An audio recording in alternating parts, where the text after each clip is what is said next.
Is human food alien food to aliens? We've all had Diet Coke. Why can't we drink Diet Water? All of these questions you can find the answer to on This Paranormal Life! Hey! Yo! Welcome everyone to This Paranormal Life, the comedy paranormal podcast where every week we investigate a brand new paranormal case and come to a conclusion as to whether or not it truly is paranormal or not. You guys have the questions, we have the answers. My name is Roy Powers. My co-investigator sitting beside me right now is Kit Greer. Are you ready to dive into the world of the paranormal, Kit? I'm shaking in my boots and I haven't even heard what we're covering today. Diving into the world of the paranormal is like teaching a kid to swim. You gotta go to the deep end of the paranormal. You gotta push them in. Sometimes it's easier if you really want to teach them a lesson. You gotta handcuff them. Right. Or clobber him over the head beforehand. Rip the float out of his hands before pushing him in. Yeah, when he's not looking, use a little penknife to pop his rubber ring. And then distract the lifeguard so that no one's coming to help him. Because that's a crutch. To think that someone's going to help you. Hey, you're not getting any help in the paranormal pool, alright? Slip the lifeguard a 20 to take an early lunch break. While you teach your kid about Bigfoot. Hey, bud, here's £5. Go get yourself a falafel while I try to kill a child. You get arrested immediately. Oh, come on. You're supposed to be guarding my life, sir. Not ruining it. All the kids in the pool are beating you up while he's handcuffed you on the floor. With those big, pool noodles. Pool noodles. Today we have an incredible case, one that's been emailed in a number of times over the years, and I think it's about time that we finally got to it. We're finally talking about euthanasia. You asked, we're talking about it. The complicated, controversial end of life Certainly service. Not paranormal, for sure. It's a little paranormal. It's about the afterlife, isn't it? Actually, yeah, you got me banged to rights there. No, unfortunately not. That is a bonus episode. This week, we're going to be talking about a creature. A myth, a legend. Without any further delays, let's dive into our story. The story today starts in the small town of Window Rock, Arizona, home of the Navajo Nation Reservation. It's a dark, overcast night out in the remote desert, and Reddit user Neptune420 and his dad JJ are out in their truck making a delivery to the town of Gallup, New Mexico. It's a monotonous journey down a dead straight highway, and the pitch-dark night was filled only by the sound of rumbling tires on the road. Behind them is their friend Travis and his girlfriend, following along to visit some friends. The two trucks begin to crawl up a steep hill, trying to maintain control on the damp ground. When they reach the top and begin heading back down, JJ can just about make out a shape further down the road. It looks like an animal, maybe a wolf or something, crouched down in the middle of the highway. Without taking his eyes off the creature, JJ reaches down and picks up his radio to check in with Travis in the other car. Hey, Trav, do you see that big-ass dog? A moment of silence passes, and then... That's not a dog. Speed up right now. Speed up and hit it. Hit it, JJ. You have to hit it, please. Hit that thing right now. In sheer panic, JJ floors it and the truck starts barreling down the hill. I like this attitude. No questions asked. Exactly. Hit it with your truck. The cars are hurtling towards the creature, and as their headlights illuminate the dark silhouette, the men freeze in terror. The creature in front of them isn't a human or an animal. It's a bone-chilling blend of the two. Its facial features were contorted as if the creature was in extreme pain, and it was covered head to toe in matted, blood-stained fur. Whoa. They're now inches away from smashing into the monster, and JJ's foot is still firmly on the pedal. Suddenly, it lets out a blood-curdling scream that sounds like someone crying out as their lungs fill with water. Jesus, man, this is so descriptive. It's pretty descriptive, isn't it? For Neptune420, yeah. Amateur novelist. It suddenly springs backwards and leaps towards the fields, clearing a barbed wire fence and disappearing into the blackness. Whoa! So that's a pretty big jump then. Oh, huge, yeah. Clearing a barbed wire fence? From the road, absolutely, yeah. That's like Robin Williams when he's got the flubber on his shoes in the NBA game. He can't stop himself. He's going zero gravity. Holy moly. Still traveling near top speed, Travis's voice bursts through JJ's radio. Holy shit! Keep driving! We got here! We have to go faster! Over and over again, he screams the same words. We have to get out of here! We gotta go faster! I feel like I am JJ. Yeah, you've been blindsided. I'm blindsided. Blinded by the light, blinded by the fright. And blinded by the night. What? Because I haven't eaten carrots. I can't see shit. I mean, what would you do in that situation? Yeah. Split second decision, someone says, run over that thing. What do you do? It's very easy for the person who's not in the front to say, hit the beast. Yeah. Because they don't have a horse in that race. Yeah. You know, like if you call back to me and you're like, hey, Rory, I'm up here. I think I see something in the road. I'm just going to be back there, sunglasses on, feet up on the dashboard, being like, hit the thing. I don't give a rat's ass. Hit it. Put your foot down. Hit it. Go for it. Why are you so insistent yet chill? But the passion that and the fear that comes through in that call, it almost seems like they know what's up there. It seems like it. I mean, by the way, hitting something, I don't know what kind of vehicle they were in, but hitting something at that speed is not a decision to be taken lightly. Like, you could easily total your vehicle, be stuck in the desert, which is a pretty dangerous place to be, not even considering the injuries you would sustain hitting something like that. Oh, yeah. Like, I've hit a bug once, driving quite fast, and I almost swerved off the road. It was that was your driving test as well, so they didn't appreciate that. I may have been swerving prior to the bug, sure. And the bug just came along. My driving instructor just like, hit it! Hit that butterfly! Are you seeing this, Rory? You're like, is this a test? I'm starting to think I parked on the side and a random man got in my car. I don't think you're the driving instructor. I am. Now let's go by the 7-Eleven. I need to get some Bud Light. Yeah, that's tough. That's really tough. I don't think there's almost you know what? I'm going to go as far to say there are no situations in life where accelerating when there's an object in the road is the right thing to do. Yeah. I think like even road safety etiquette would say, all right, if you see a cat in the middle of the road, don't stop. If you emergency stop, you're going to endanger people behind you. If you swerve, you're going to endanger yourself and people in your car. But they don't say speed up. You got to make sure you hit it. You don't want to let that little bastard get away. It's more kind to make sure it is obliterated off the face of the earth than just has a broken leg. Yeah, it's a difficult situation to be in for sure. Coming back to your point, it does sound as if Travis had some experience. He thought there was a reason we need to hit this lest it get away. Exactly. Well, the trucks continued to punch the gas, creating as much distance between them and whatever they saw. They quickly began to approach their destination in New Mexico, but before they arrive, flashing lights appeared behind them. The men reluctantly pull over and a police officer taps on the driver's window. His face contorted in pain. The beast went GTA, stole a cop car. The cop spoke. Little fast there, gentlemen. JJ replied. I'm sorry, officer. We were trying to get away from something we just can't explain. JJ starts to describe what they've just seen. The horrible, blood-covered half-man, half-beast. The cop turns pale. He starts backing away towards his car, looking shaken. I'll let you off with a warning this time. Just go safe, okay? But officer, what about the... I said f*** off! Get the hell out of here! Wow, what a reaction. I know, right? Holy. That's not exactly what you want to hear from... I will say I did take some creative liberties with the f*** off. Get the hell out of here. Okay. But it was definitely implied in the story. It's not the courtesy and respect that we expect from the boys in blue. Exactly. Every other part of this story is factually correct. Once he was told about the creature, the officer allegedly turned pale, returned to his car, drove away immediately without any more questions. He doesn't want any part of this. That's bad. That's not... when you just opened up to the authorities about... When the police officer doesn't want any part of crime...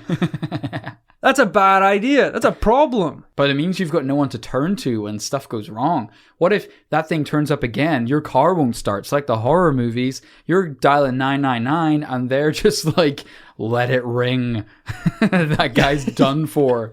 Yeah, at the very least, you'd start I don't know, you'd start doing weird illegal shit just to get a ride to the station with the cop. Yeah. You'd be like, you know, you could say like, hey, I saw this half man, half beast. Can you please help me get back into the city? And he's like, I don't want any part of that. You're like, oh my God. Right, well, I guess I'm going to smoke a bowl of crack right here now in front of you. And Oh, he's well, like, don't do that. oh, all right, Jeez. get in the car then, fine, sure. Yeah, you're like the mobster that wants to get put back into prison because he's safer there. Yeah, exactly, because he's got so many skinwalker enemies on the outside. Now, I know from the descriptions, it sounds like we're talking about one of our classic hybrid cryptids. The donkey lady, the lizard man. A creature that is half human, half animal. But today, that's not the case. We're talking about something even more terrifying. A creature known as a skinwalker. Interesting. I feel that many people in the commune, out in the listenership, will have heard that name, but like me, maybe don't know exactly what that is. I mean, as we all know, we did touch on this subject briefly on our investigation into Skinwalker Ranch. Right. Even though we said the word skinwalker upward of 30 times, it wasn't really about the skinwalkers. That was almost like a local name. Exactly, yeah. In our defense, there was a lot of other shit going on that ranch. Yeah. I'm pretty sure aliens killed a dog at one point. The aliens might have killed the skinwalkers Yeah. so that we didn't see any. I think we're fine leaving the skinwalkers for another day, which is today. So what exactly are skinwalkers? It's a good question that has a few different answers. They've been described in Western culture as a sort of Native American boogeyman. Okay. Evil witches with shape-shifting powers. The Native American for these monsters is Yinarld Lushi, which loosely translates to the one that walks on all fours. Interesting.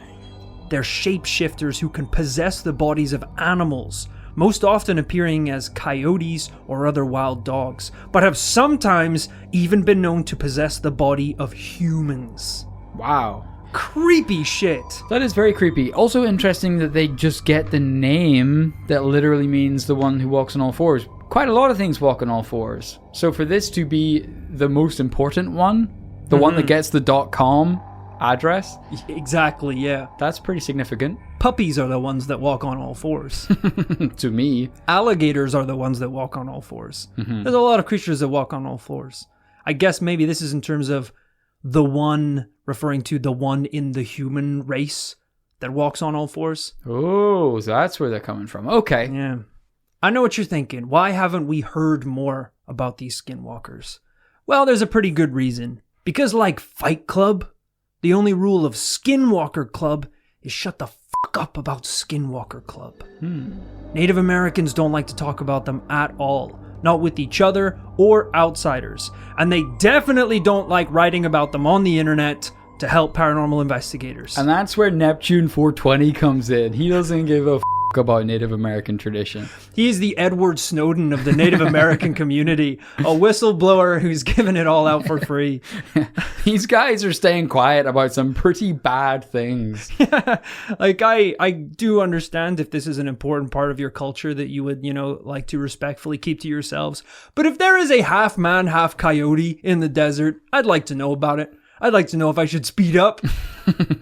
Because I would slow down and see if he needs help. So that actually makes a lot more sense. They don't like to talk about it. They call it the one that's on all fours. Yeah. It's almost like a Voldemort type situation. 100%, they don't want to speak its name. Don't say its name. It's who shall not be named. Gotcha. But there's also another good reason that First Nations people are afraid to talk about skinwalkers. Not only is it considered straight up bad luck to just speak their name, but many also believe that talking about skinwalkers can summon one. Right. That makes a lot more sense. It's like Facebook ads. It's listening at all times. At all times. It's like once in your daily life, you mention the word Ray-Bans. Like, hey, I'm thinking about getting a pair of Ray-Bans. You go online, Ray-Bans ad. Facebook, Ray-Bans ad. Instagram, Ray-Bans. Hey, do you want some Ray-Bans? They're the online version of skinwalkers. You mention it, they're there following you website to website. So true. That's why white people don't talk about Ray-Bans. It's in our culture. We keep it secret. We're too afraid. They're already too powerful. We don't want anyone else to buy them. But the important point to make today is that just because these creatures are not talked about does not mean that they're not seen.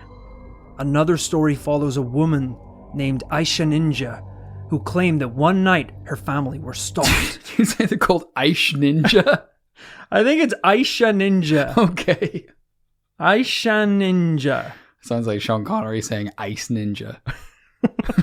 Aisha Ninja.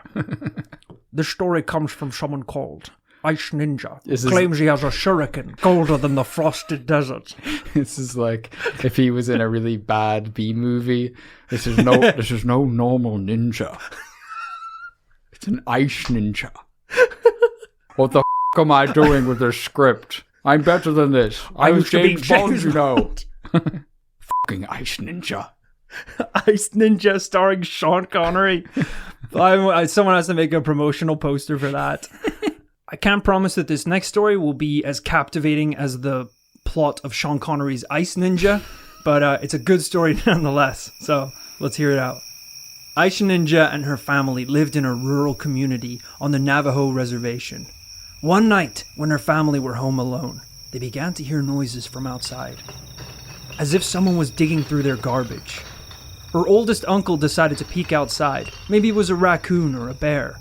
He looked out the front window and saw a figure out by their truck. Whatever it was, it had opened the doors and was digging through the items inside. This was particularly strange because their closest neighbor was miles away. Wow.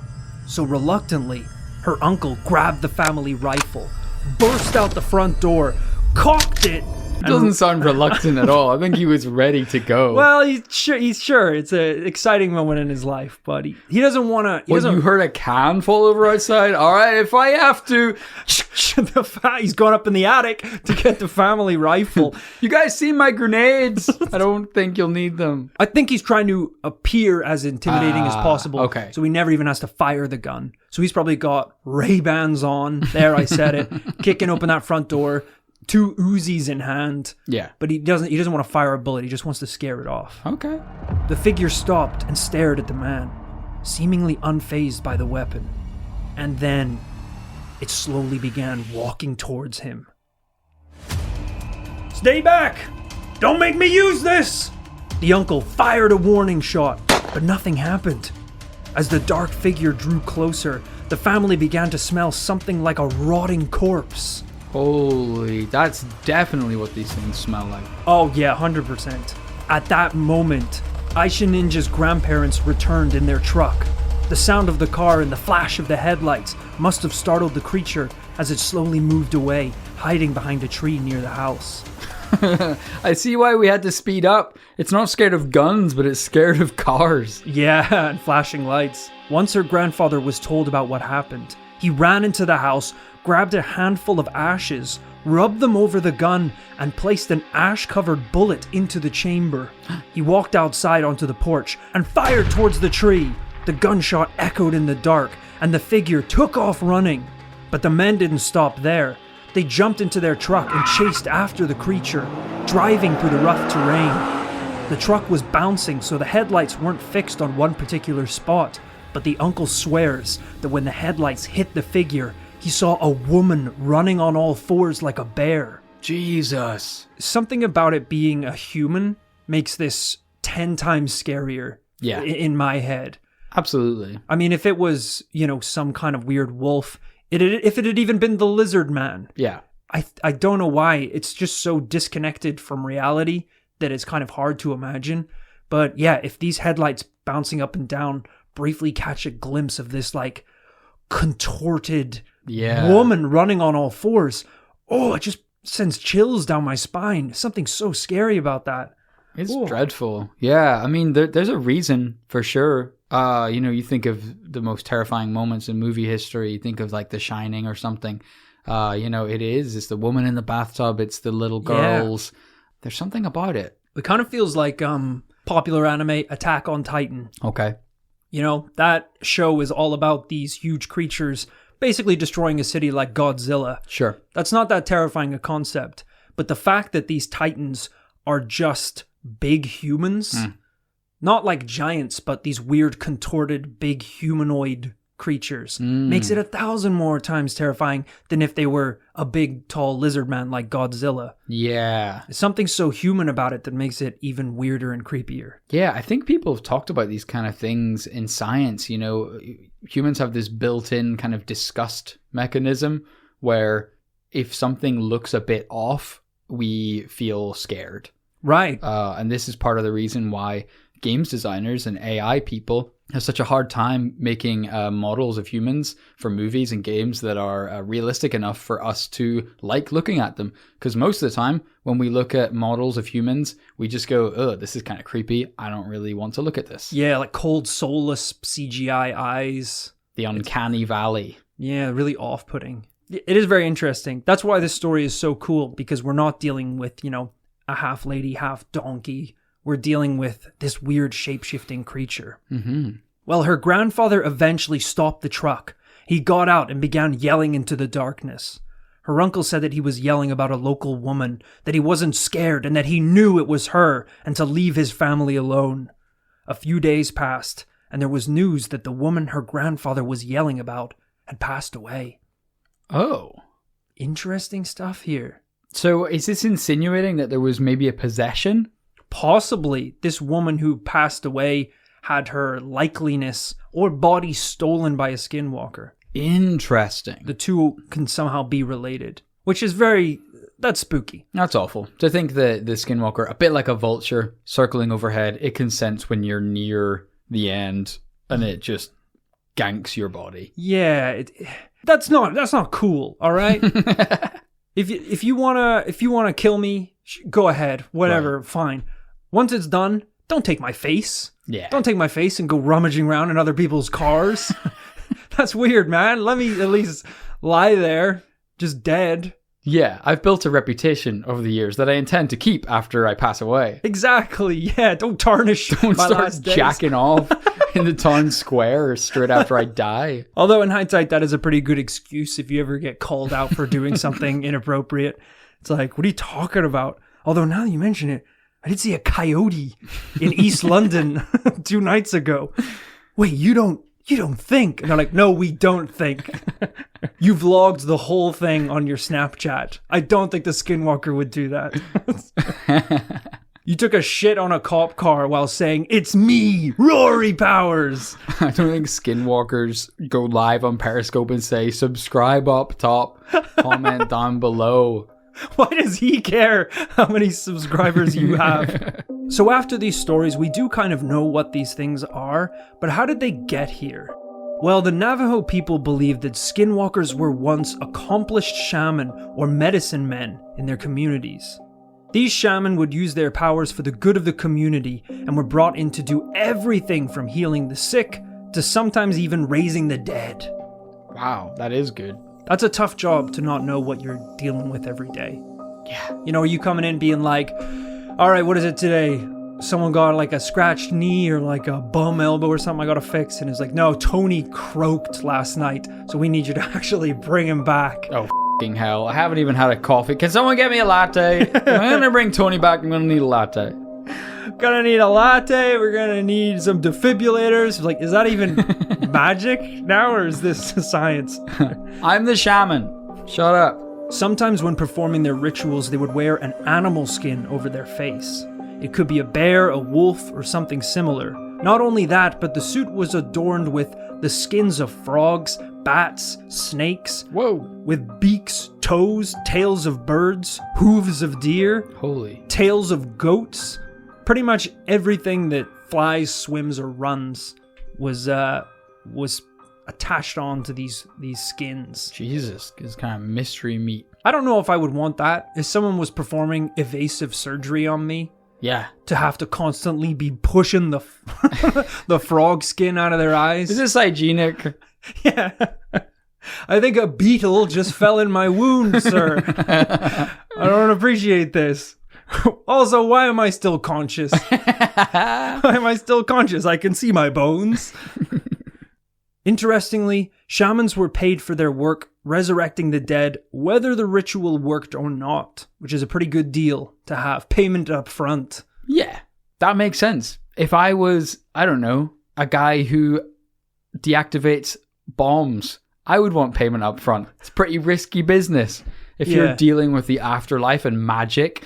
Right. It's like, I'm risking my neck here. I don't need to like not make money on account of risking my neck. The chief is like, bombs aren't magic, right?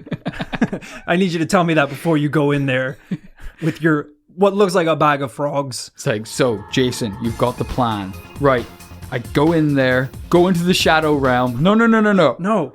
Here's the plan with the wires. You just need to snip the red wire. Right. Okay, so snip the red wire. The red wire is as easy as that. This is perfect, man. I sharpened my eagle beak this morning, Why so would it's you going to be know? ready. No. We've given you all the tools you could possibly need. Where's the eagle beak coming in? To cut the wires. No, bro, their beaks are like razor. Scissors. Fine. We've got regulation scissors for this. All right, fine. So then I use the scissors to cut the beak off the bird. No. To cut the wires. These are words that shouldn't be in your vocabulary you're a bomb expert. Right. Listen, we were worried whenever you went to Peru on holiday the last couple of weeks. I guess for training, right? That was you sent me out there to learn the ways of the spells. We were hoping that you would just have a nice relaxing beach holiday. Seems like you spent a bit of time with a shaman. Well, yeah, of course I wanted to perfect my trade. Turns out to perfect the trade, you have to perfect the dark arts. Okay. Because what's more dark than making a bomb? There is 30 seconds on the clock. Oh, Get in there with the eagle beak and do whatever you can. Immediately trips over his wolf pelt, face plants, knocks out, bomb goes off. The irony is the bomb goes off and a magic shield forms around him. Everyone else dies. We did it, Officer Jenkins. He's like a skeleton crumbling behind him. Oh no, you've been cursed. I have an illustration here of what the kind of classic look was for the time. Okay. I'd love to see that. Here you go. Here's a little picture. Whoa! Wow, this is really something else. This is kind of like a ancient ghillie suit. You know the way those military type people, they would wear, kind of a suit that's covered in, moss and grass and swamp stuff. Right. To blend in with their atmosphere. This is kind of the same, but made of animals. If you were blending into the cast of The Lion King, possibly. Yeah, it's very ornate. It's kind of beautiful, kind of terrifying. Yeah, that's a really good description. Wow, that's something. Now, I feel like we've been bigging these guys up. Pillars of society, incredible medics, let alone magicians. How did they become skinwalkers? Well, this is what happens when a good shaman goes bad. And I don't mean in a sexy way, like shamans gone wild. The legend says that a medicine man can execute a series of rites to become a skinwalker. One such ritual is performing a grisly taboo, an act of evil, such as killing a loved one. Wow. Once the transformation is complete, the newly created skinwalker is usually chased off the reservation by the community it once vowed to serve.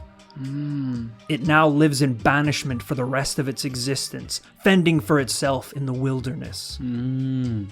But how can this happen? How can pillars of the community volunteer to transform into bloodthirsty beasts?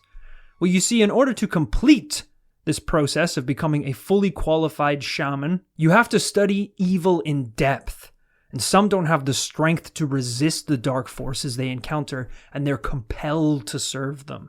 Wow, that's pretty interesting. So kind of like if the Jedis had to do a semester on the dark side of the Force. Exactly. This is so similar to them teaching Defense Against the Dark Arts at Hogwarts. Gotcha. And I'm pretty sure that course is just teaching the children the dark arts so they know how to defend against them. Yeah. Which is a bad idea.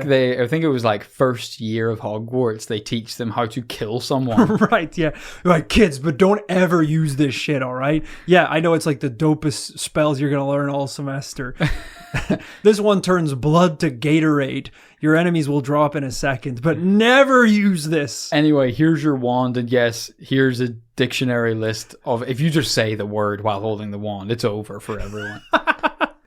Just saying any of these words aloud will turn this whole room into dust. That one just commits a war crime, just in an unspecified part of the world. You won't find out until it hits the news. Yeah, this is, I guess, a similar thing where it's like, maybe these medicine men were like, I want to dip into it a little bit so I know what to avoid in the future. Turns out the dark arts are pretty sexy. They're pretty sexy and they're pretty powerful. And you just get sucked into it. Yeah, because, shaman that end up studying the dark arts for a while before they're fully fledged skinwalkers, they're wearing leather jackets, driving Harley Davidsons, and listening to AC/DC. They were on the edge. It's fun for a while. Yeah. I like to think of the dark arts as a sleeve of double stuffed Oreos. Sometimes you want to just have a little sugar kick and be like, hey, let me see what I'm missing here. Let me see what all the fuss is about. I'll have one of these, get it out of my system so I don't even think about the Oreos anymore. You have one and you're like, damn, this is good. It's actually pretty delicious. And no one's gonna hate me for having a second.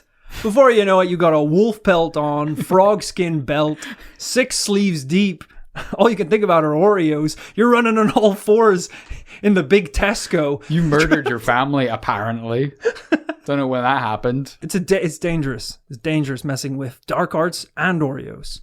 Other tribes believe that skinwalkers were once helpers of the divine beings, that they trained humans to work on the earth and were expected to abandon the mortal realm once their work was done. However, some stayed behind, and the power that they had been bestowed by the divine beings was corrupted, and they became these malicious demi-divine beings. Wow. Lots of cool theories being thrown around. This is all pretty amazing stuff. Yeah, and these aren't even all of the theories either. There are hundreds of conflicting stories and accounts from first Americans all over the continent of North America. Not only do the origin stories vary, but also the creature's abilities. Some say it has the ability to memorize and read minds. It can paralyze you with fear. We know they're fast and strong and incredibly agile, but some say they can even also mimic human speech, sometimes using the voice of a child to lure in concerned adults. Oh, that's no good. That's terrifying. Really, that's about as dark as the arts get. Yeah. Using a child's voice to lure someone into the shadows. You're not using that for good. No, you're not stealing a child's voice. Unless you're doing some sort of supernatural to catch a predator. There is no need to be using a child's voice to lure anyone into any situation. I mean, if you're using a child's voice to, say, get access to a kids menu price, that's actually pretty good. Yeah, at the drive-in. I'll give that a pass. If you're swinging through the McDonald's drive-thru, Ronald isn't going to miss the extra dollars. Yeah, that's fair enough. But it's a slippery slope. Have you tried to order a Happy Meal as an adult? I have not. You can do it. Really? Yeah, they're fine. There's no age limit. I don't think so. Yeah. Well, maybe, or there either is, or they felt so bad for me that they were like, just give them the meal. It's not worth our time. Why did you do it? Was there a dope toy? I was craving a tiny burger, sir. So that's why I got it. People don't know, Americans don't know, that's the only way to get a slider in the UK. Pretty is to much. Get a Happy Meal. I love the little buns that come with Happy Meals. Right. Because they're not, you get the Quarter Pounder, you get the Big Mac. It's the big buns with the sesame seeds. Okay. Whereas the Happy Meal burgers are like, they don't have any sesame seeds. And they're this weird, like airbrushed, beautiful little bun. Wow. Interesting. Because I've been veggie for a long time, I never really get McDonald's. So I kind of remember, all my burgers I kind of remember as the smooth bun. The smooth bun. Yeah, no, the sesame seeds is good, but yeah, sometimes you just want a little bite of nostalgia, my friends. Disappointingly, the toy I did receive was a tiny book. Yeah, that's what the f***? Yeah, I was hoping you were going to say like Beyblade. No, I wish. Oh my god. 21 Happy Meals and a dual arena. We don't sell the arenas. Silence! I challenge you to a duel. It's a different franchise. I just have a stutter. I don't like Yu-Gi-Oh. What the f*** is Yu-Gi-Oh?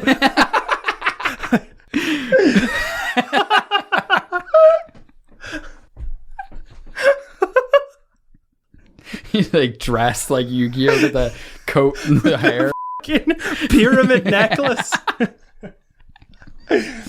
Oh man. They're also almost impossible to kill. Some say your only chance is to pierce its flesh with a blade or a bullet dipped in white ash. Others swear that a silver weapon is the only way to bring down the beast. Either way, your chances are pretty slim. It also usually appears naked, which makes sense, because, where's a skinwalker going to find clothes? But that aspect will definitely just make the encounter a little bit more disturbing. Yeah, well, can't miss it. I mean, it's probably a good thing, honestly. Like, if they wore sweats and Nikes, right, they're going to blend in a lot better. Even if they're being a little weird and contorted. I've seen people... Maybe he's body popping. I don't know. Exactly.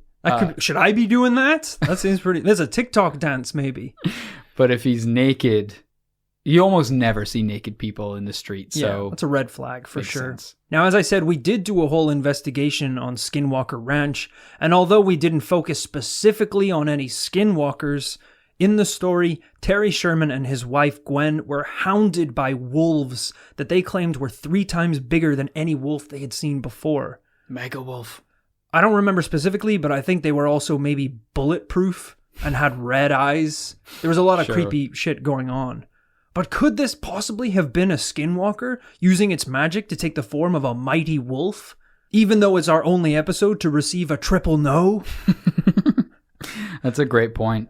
Yeah, I mean, this opens up a whole series of questions. I mean, Jesus, of all the paranormal cases we've investigated, we haven't even thought about the cases that have transpired where people just don't know what they're looking at. Yeah. Because they don't have the information. The amount of times we've maybe investigated a cryptid and we were like, no, I don't think this was a cryptid.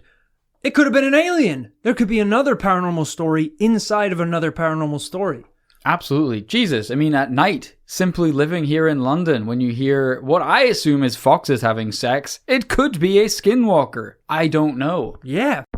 Well, the stories we've been able to share today are from the lucky few who have had the luxury of being in the safety of a vehicle. And we didn't even scratch the surface of witnessed reports. Some have claimed to see coyotes transform into humans right in front of them. Others say they've been driving at night and a man with an insane smile on his face has been running alongside their car going 50 miles per hour, clawing at the doors trying to get in. Oh, that's bad. It's scary shit, isn't it? Now I'm starting to see where Travis was coming from. Yeah. Put your foot down, brother. Hit it. Ultimately, it's a shame that the very people that know the most about skinwalkers won't talk about them, but who knows, maybe it is for our own good that we don't know more about these creatures.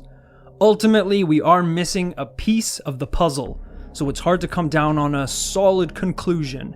And yet we must, Kit. Or else we'd be... Listen, even if it summons skinwalkers into existence that may kill people...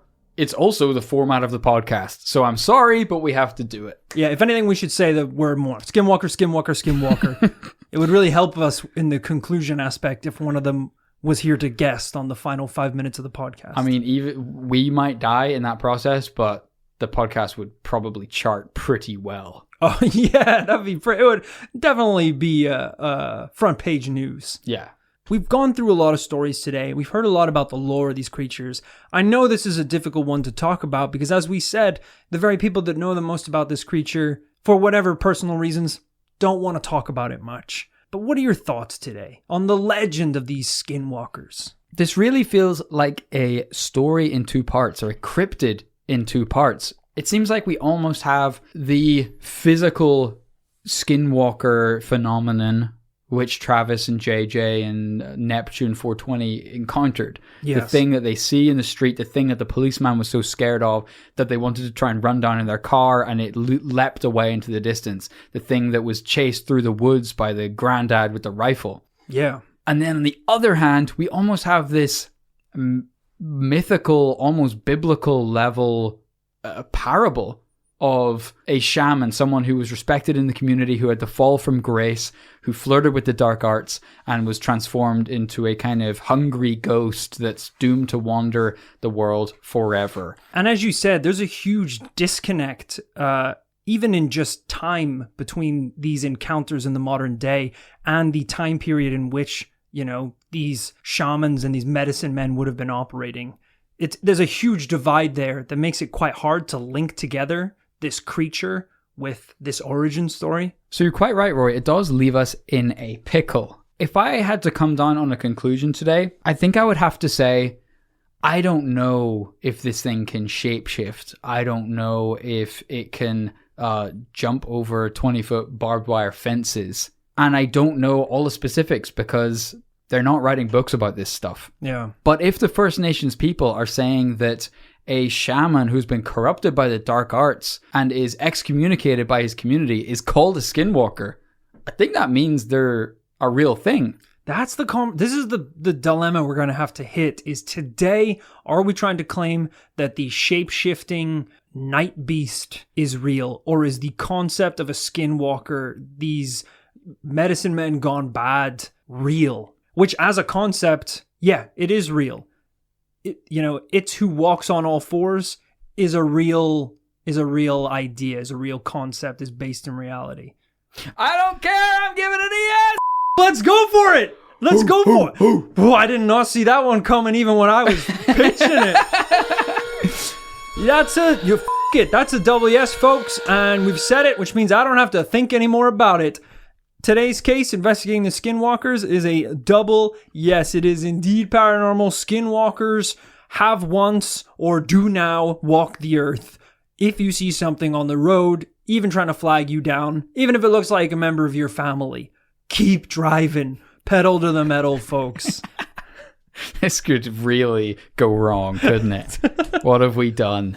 Wow. Hey, that's broken the drought for the first time in a while because we were on a no streak. And maybe we should have seen that coming. It was a big case for a big reason. This is one of the most ancient Western myths of the paranormal, and I think there's something to it. Well said. Well, I'm happy to have another case go down in This Paranormal Life history books as a yes. Thank you so much for listening to this episode of This Paranormal Life. Skinwalkers was a big case. We always wanted to get round to it. We're so happy to have it tackled. If there's a case that you think we need to investigate, whether it's one you've seen online or it's a case that's happened to you personally, you need to email that in ASAP to thisparanormallifepodcast@gmail.com and we will check it out. But there's something that you need to check out in the meantime. It's a little ATM that I like to call the This Paranormal Life podcast. But instead of putting in your card and getting the money that you obviously own and deserve, and it's your right to have dispensed out of the ATM, you put in your card and ghosts come out. And they're stealing your wallet, slapping you around a bit, causing chaos. Right. That's what happens in This Paranormal Life Patreon. Okay, I'm a little worried you're giving it a negative connotation where there isn't necessarily one. Loads of good bonus content over there as well, guys. Loads of stuff that you do get back. Oh, yeah. So it's going to be great. So put the card in and let the world of the paranormal rough you up a bit. Okay, well, it's going to be fun too, though. You're going to enjoy it. Hold on to your wallet, keys, and phone, folks. Share it with your family. Little ghosty hands are sticky. Whoa, okay. You're going to want to check it out over on patreon.com. Look, this is where, if you really like this show, which hopefully you do, it will break my heart if you don't. I don't know why you're here if you don't. If you do really like the show, you want to support it, you want to get a little bit extra.